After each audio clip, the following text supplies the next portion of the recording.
Hello! Welcome back to another Make It Monday video. In these videos I'm showing you how to do a very simple craft with some of the things that you might be able to find around your home.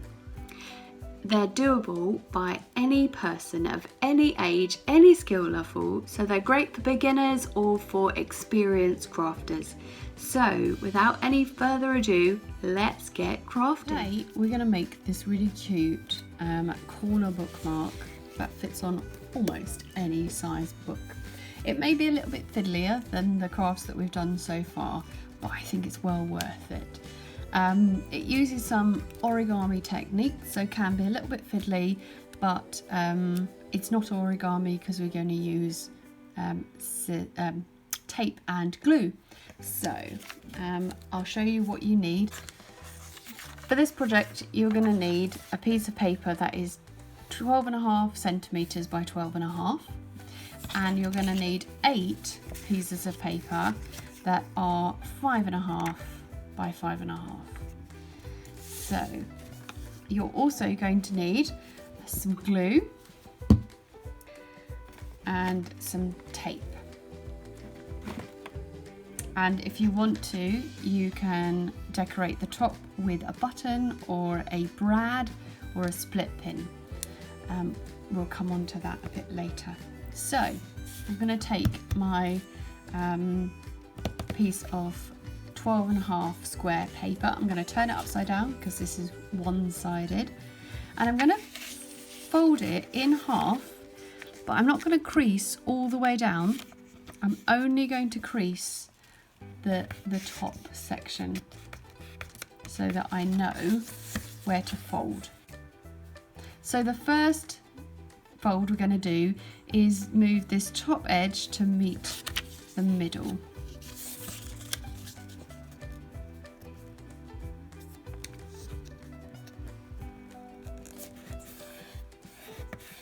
And then do the same on the other side.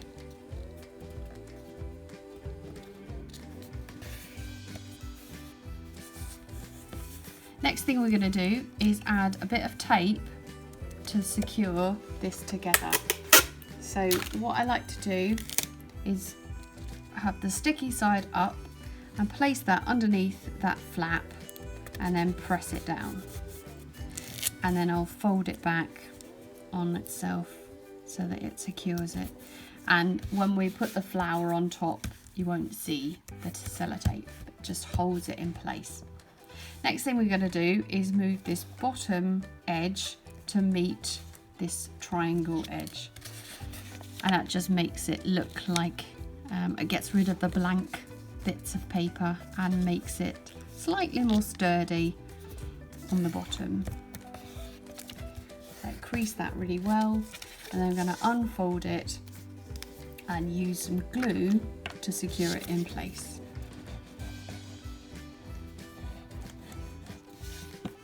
Make sure it doesn't go anywhere. Make sure it doesn't stick the flap. So this is where your book is going to stick into. And if you want to, you can use some scissors and round out the corners. If you've got a corner chomper or a corner punch, you could use that. Some paper trimmers have those, but not all, so a pair of scissors is perfectly fine. Okay, we're going to set this to one side until we need it. Here comes the slightly more fiddly bit. Next, I'm going to take one of our small squares and I'm going to leave it with the coloured bit facing up. If yours is double-sided, then that's fine, just ignore that. I'm going to fold it in half and then turn it round and fold it in half again. I'm then going to flip it over and fold it so that, hold it so it's diagonally, or so it's a diamond shape, and this point here is going to meet this point here. So we're folding it into a triangle.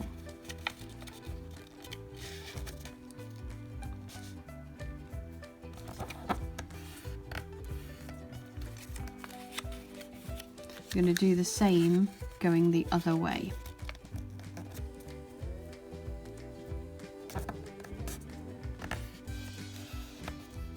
And now, it gets a little bit tricky.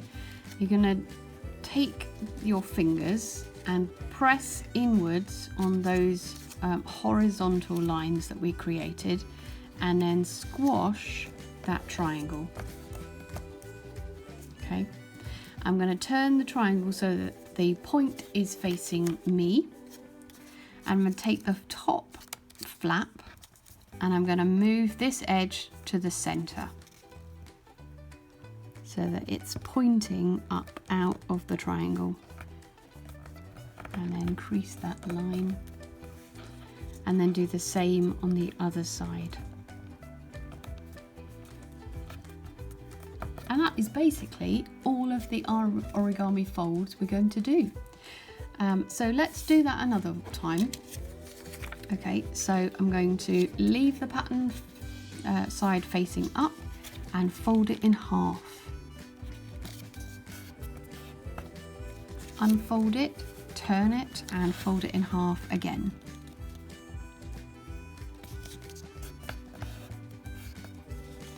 I'm then going to turn it over and then fold it into a triangle, so creating a diagonal fold. I'm going to turn it and do the same thing, so fold it into a triangle and then unfold it. And now this horizontal line is going to come and meet this center, so poke with your fingers at the sides and flatten that, and then flatten that triangle and turn it so that the point faces you and these two top edges are going to the middle.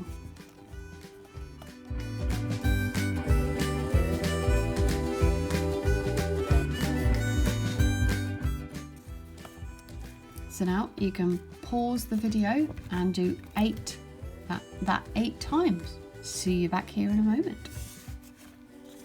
So, by the power of editing and in full Blue Peter fashion, here are the ones that I've made earlier. So now we're going to put them together to make a flower. So I'm going to take my glue and I'm going to apply glue to one side of the flap. So you've got this kite shape and you've got this triangle flap here, and I'm going to lay the next one underneath so that it kind of lines up with that kite shape. So this end is lining up underneath, and then we apply glue to the next tab and fit the next one underneath. If it doesn't fit perfectly, that's okay, we can come back and attack that maybe with some scissors.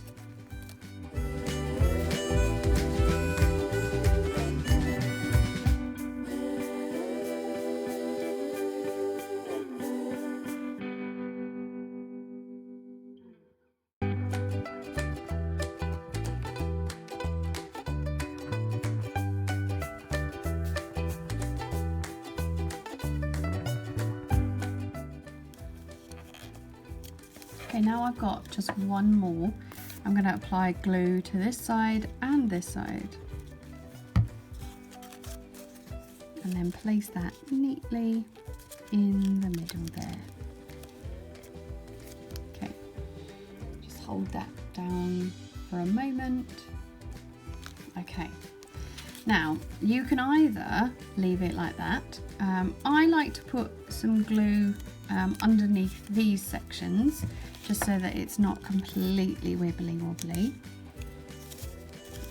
But like I say, it's completely up to you. If you want your petals to stick up, then that's fine.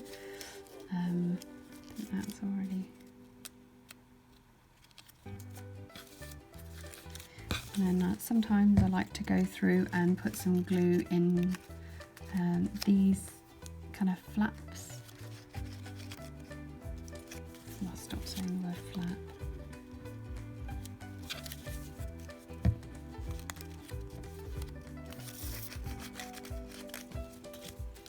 great thing about liquid glue is that you can just pop it in and then hope for the best and it will smush out. I think on this occasion I might leave the edges kind of poking up. Now what you could do is make a smaller one, possibly with instead of the squares being 5.5 by 5.5 centimeters, you could use maybe 3.5 by 3.5 and make a smaller flower to go on top. Now all we need to do is cover up this hole, and you could use a split pin or a brad or a stick-on gem. I'm going to use this wooden button that I've got. I'm going to add some PVA glue.